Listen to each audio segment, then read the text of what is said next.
My dear student, welcome to Jack Home Tuition YouTube channel.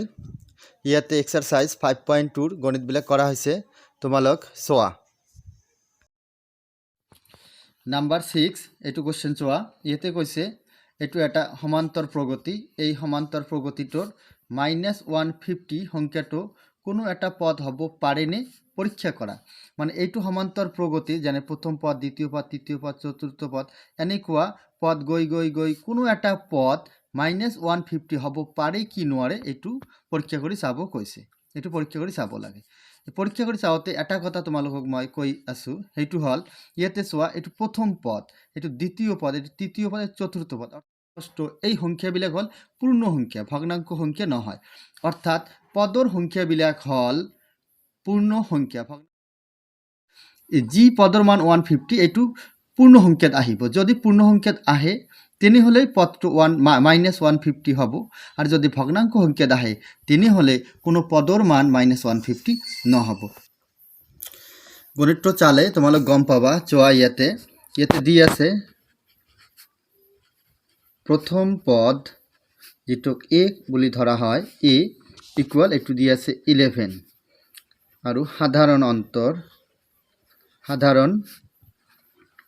অন্তৰ যাক d বুলি ধৰা হয় এটো হ'ব 8 - 11 বিয়োগ কৰিলে হ'ব -3।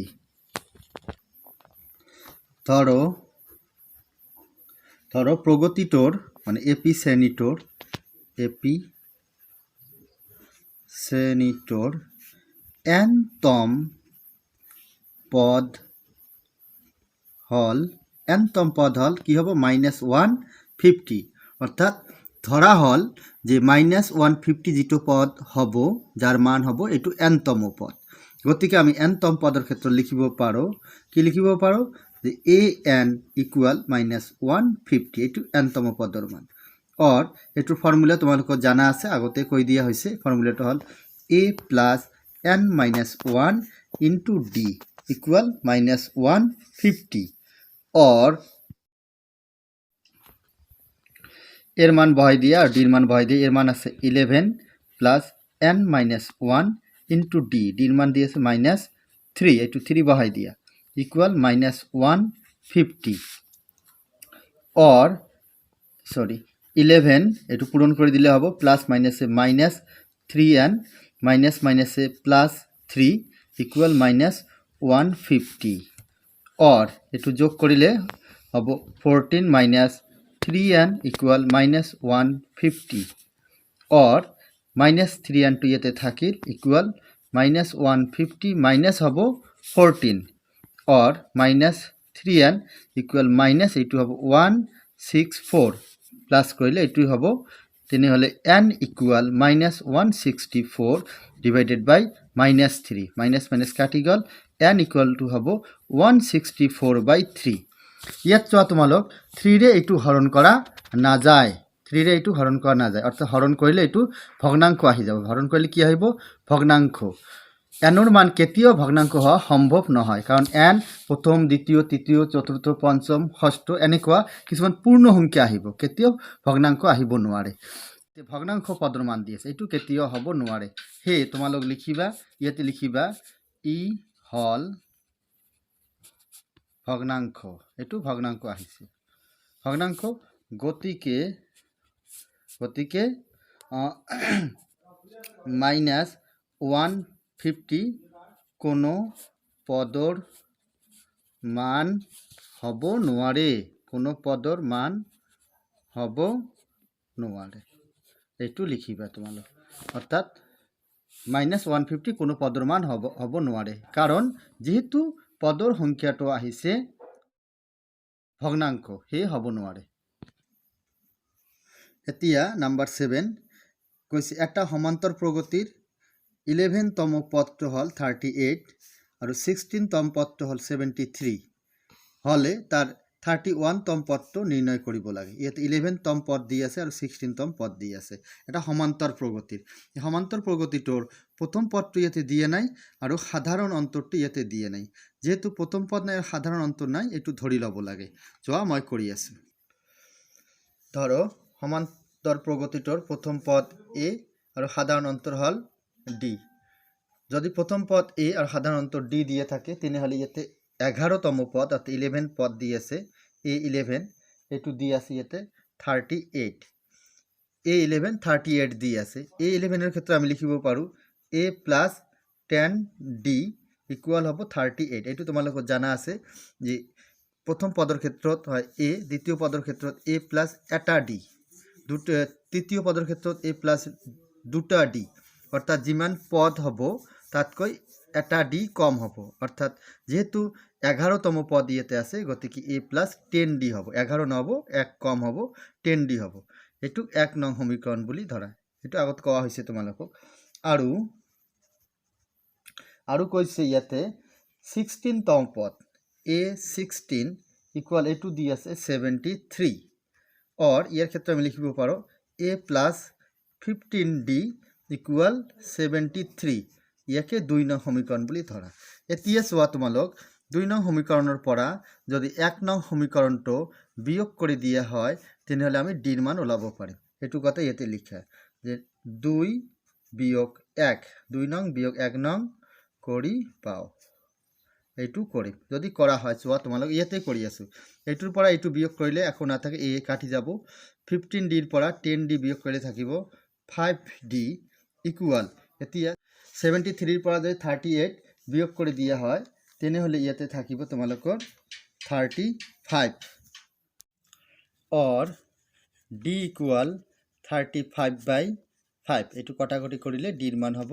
7 এটু ডিৰ মান পাই যাবা এতিয়া ডিৰ মান পোৱা গল এৰ মান বাহিৰ কৰিব লাগে এৰ মান বাহিৰ কৰাৰ কাৰণে তোমাক লিখিব লাগিব যে 1 নং সমীকৰণৰ পৰা পাও 1 নং সমীকৰণৰ পৰা পাও 1 নং সমীকৰণটো তোমালোক লিখিবা ইয়াতে a plus 10d equal 38 और a plus 10 into d मान ইয়াতে 7 বহাই দিয়া ইকুয়াল হবো 38 और a plus এটু পূরণ কৰিলে হবো 70 ইকুয়াল থাকিব 38 और a equal 38 minus 70 এটু বিয়োগ কৰিলে ইয়াতে তোমালোক পাই যাবা -32 অর্থাৎ এর মান পাই গলা -32 আর ডির মান তোমালোক অলপ আগতে বাহির কইলা -7 এতিয়া কইছে যে তোমালোকৰ 31 তম পদটো নিৰ্ণয় কৰা গতিকে তোমালোক লিখিবা এতেকে a31 মানে হল a plus 30d এটুৰ মান বাহিৰ কৰিব লাগে এটুৰ মান হল a plus 30d এতি এর মান বহাই দিয়া এর মান -32 plus 30 into d এর মান আছে 7 ইকুয়াল -32 প্লাস এটু পূরণ কৰিলে হ'ব 210 এতি এটুৰ পৰা এটু বিয়োগ কৰিলে হ'ব তোমালোকৰ 178 এটুৰ পৰা এটু বিয়োগ কৰিলে কি হ'ব 178 ডাঙৰ প্লাস আছে সেই প্লাস হ'ব आंसर এইটো হল a31 তম পদৰ মান এতিয়া 8 নম্বৰটো চোৱা ইয়াতে কৈছে এটা সমান্তৰ প্ৰগতিত 50টা পদ আছে 50টা পদ আছে যাৰ তৃতীয় পদটো দি আছে 12 আৰু শেষ পদটো মানে 50তম পদটো দি আছে 106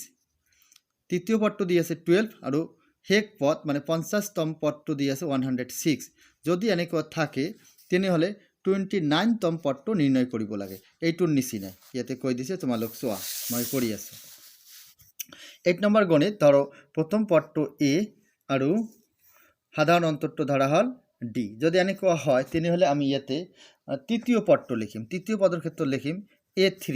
ইকুয়াল এটু দি আছে 12 और a3 যেহেতু লিখিছো তেনে a3 মানে হল a plus 2d ইকুয়াল হবো 12 এটু 1 নং সমীকরণ বুলি ধৰা আৰু ইয়াতে শেষ পদ মানে 50তম পদ 50টা পদ দি আছে লাস্ট পদটো 50তম পদ হবো হে a50 50তম পদ এটু দি আছে 106 और এটুৰ ক্ষেত্ৰে আমি লিখিব পাৰো a plus 49d ইকুয়াল হবো 106 ইয়াকে 2 নং বুলি ধৰিব লাগে ধৰা হল এতিয়া চোৱা তোমালোক যদি 2 নং সমীকৰণৰ পৰা 1 নং সমীকৰণটো বিয়োগ কৰি দিয়া হয় তেতিয়া a কাটি যাব আৰু এটা d থাকিব ডিৰ পৰা আমি ডিৰ মানটো বাহিৰ কৰিব পাৰিম হে আমি কি কৰিম 2 নং সমীকৰণৰ পৰা 1 নং সমীকৰণটো বিয়োগ কৰি পাও এইটো লিখা হল যে 2 পৰা 1 নং বিয়োগ কৰি পাও যেতিয়া আমি বিয়োগ কৰিম চোৱা তোমালোক এটা লাইনতে লিখিব পাৰিবা এই 2 পৰা 1 নংটো বিয়োগ কৰিম তেতিয়া এৰ পৰা a বিয়োগ কৰিলে একো না থাকে কাটি যাব 49 d পৰা 2d বিয়োগ কৰি বিয়োগফল হ'ব 47d ইকুয়াল এইটো চোৱা 106 পৰা যদি 12 বিয়োগ কৰি দিয়া হয় তেনে থাকিব 49 or d ইকুয়াল হ'ব 49 তলত থাকিব 47 এইটো কটাকটি কৰিলে 2 আহি যাব অৰ্থাৎ d ইকুয়াল টু হ'ব 2 এতিয়া d ৰ মান পাই গলা এই d ৰ মানটো 1 নং সমীকৰণ বহাই দিলে আমি এৰ মান পাই যাম এতিয়া লিখা এতেকে 1 নং সমীকৰণৰ পৰা পাও 1 নং সমীকৰণৰ পৰা পাও এটো লিখিবা এতি 1 নং সমীকৰণটো তুলিবা a plus 2d equal 12 এইটো হল 1 নং সমীকৰণ ইয়াতে or a থাকিল plus 2 into d ৰ মান অলপ আগতে বাহিৰ কৰিলো তোমালোক চোৱা এইটো মান দি আছে ইয়াতে 2 to লিখি দিয়ে equal হ'ব 12 or a equal 12 এইটো plus ইয়াত গলে মাইনাস হ'ব আৰু পূৰণ কৰি দিয়া 4 হ'ব or a equal কিমান হ'ব 8 এতি এর মান পাই গলা 8 আৰু d ৰ মান পাই গলা 2 এতেকে 29 তম পদটো এতেকে লিখিবা a29 মানে হল a plus 28d এতি এর মান ইয়াতে লিখা 8 plus 28 into d ৰ মানটো হল 2 ইয়াতে থাকিব 8 plus এইটো পূৰণ কৰিলে হ'ব 56 ইকুয়াল প্লাস কৰি দিলে হ'ব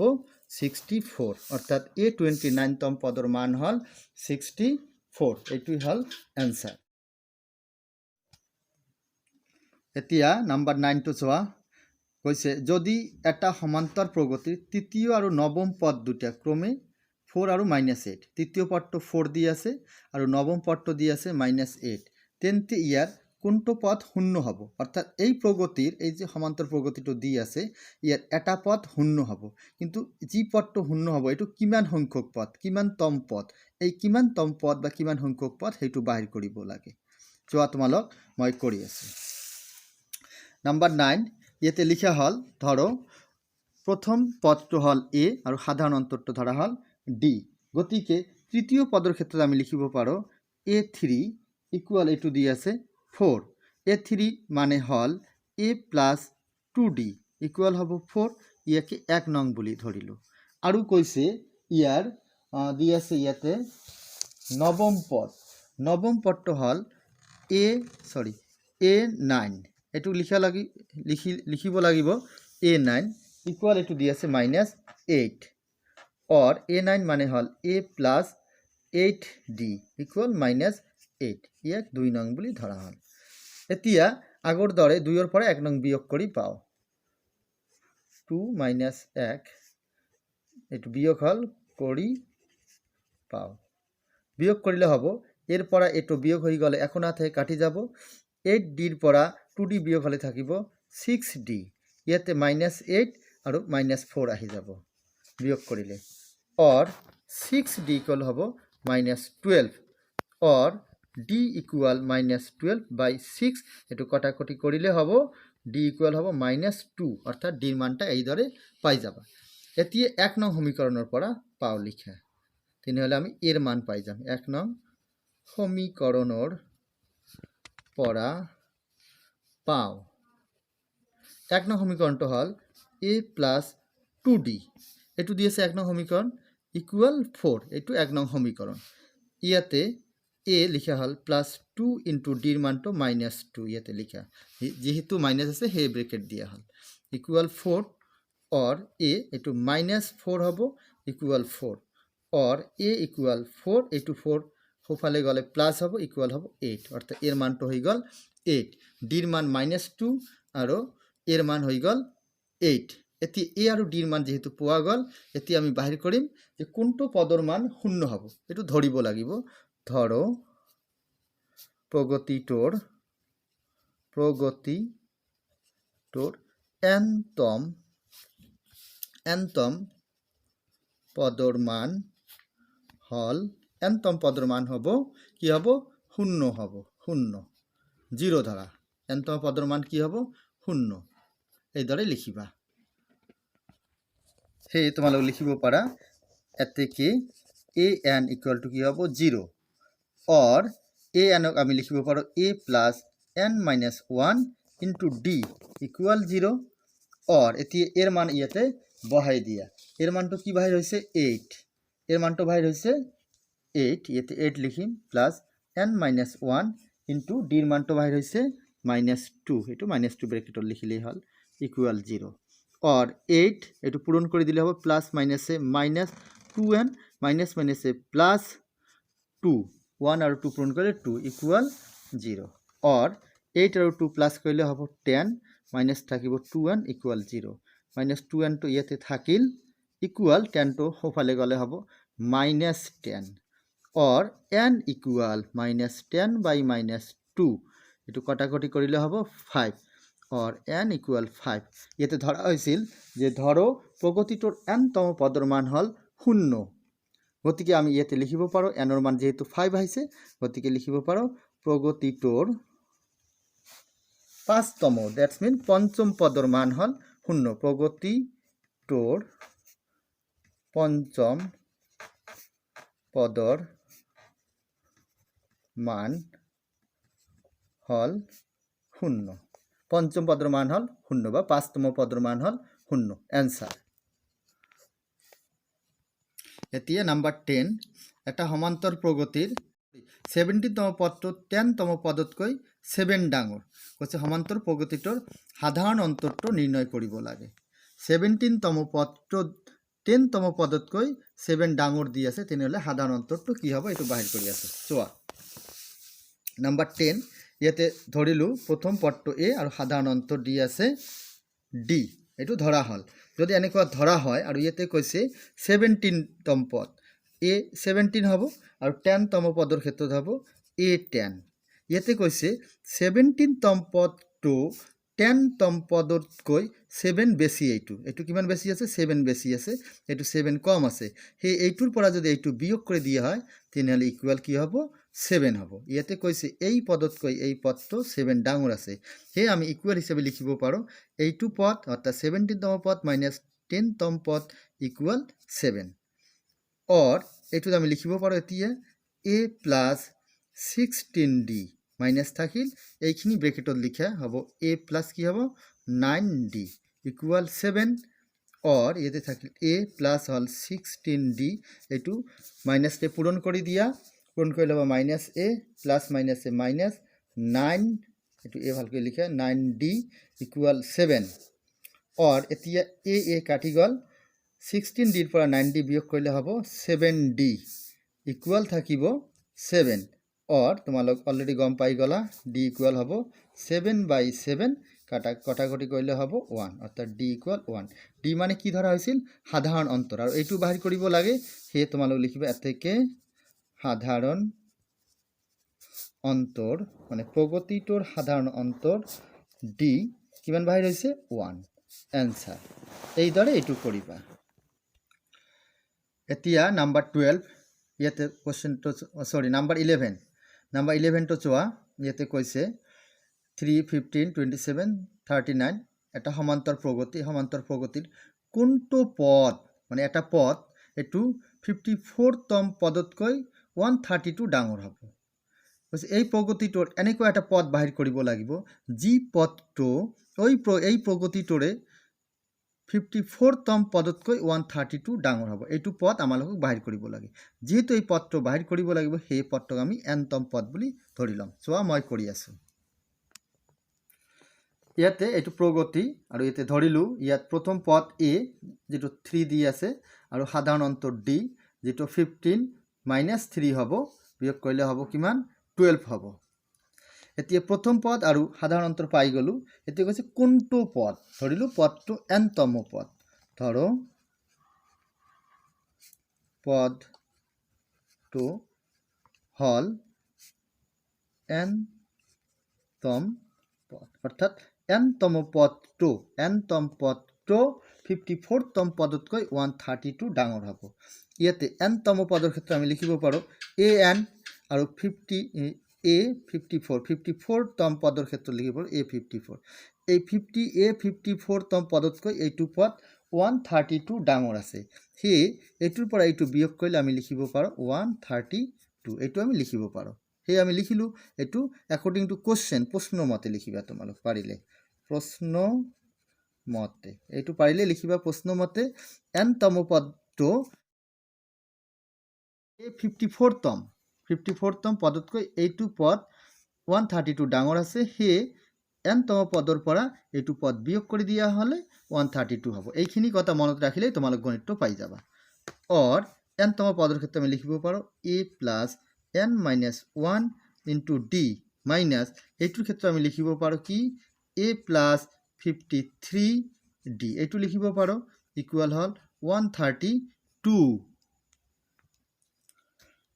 और এইটো লিখা a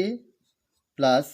n minus 1 into d এইটো পূরণ করে দিয়া প্লাস মাইনাসে মাইনাস হব a মাইনাস হব প্লাস মাইনাসে মাইনাস হব 53d ইকুয়াল 132 और এইটো চোৱা তোমালোক প্লাসে মাইনাসে আহি গৈছে এইটো কাটি যাব কাটি গল এইটো পূরণ কৰি দিয়া পূৰণ কৰিলে হব তেনেহলে পূৰণ কৰিলে হব nd minus d আৰু ইয়াতে থাকিব minus 53d equal 132 or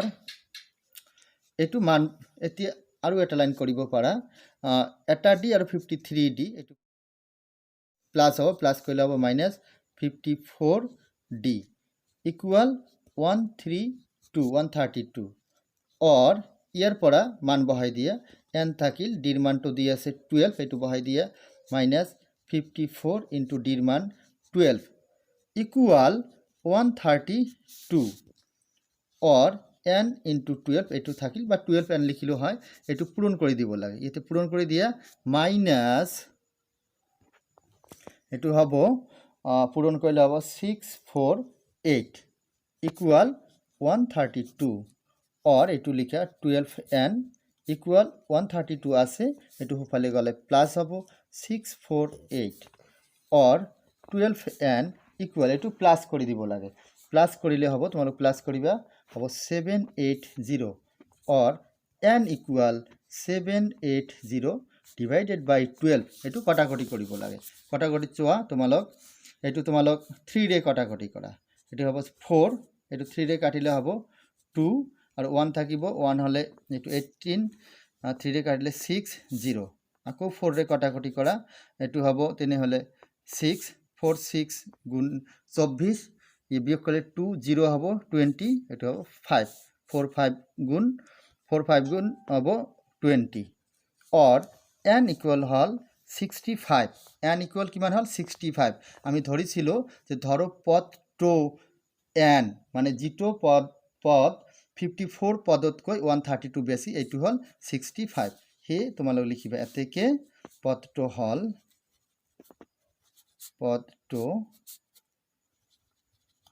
কি হ'ব এটো 65 তম